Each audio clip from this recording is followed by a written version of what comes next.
Welcome back to the channel. Don't forget to like, share, and subscribe my channel. Today, we will explore how to make non-destructive composites in Photoshop.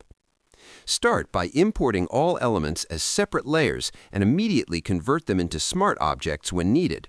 Use layer masks instead of erasing pixels, so changes remain editable.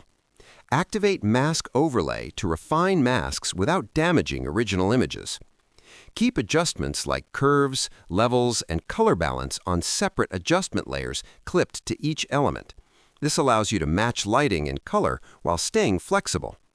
Organize your layers clearly and name them properly to avoid confusion later. When blending elements, use soft brushes and gradual transitions rather than harsh edges.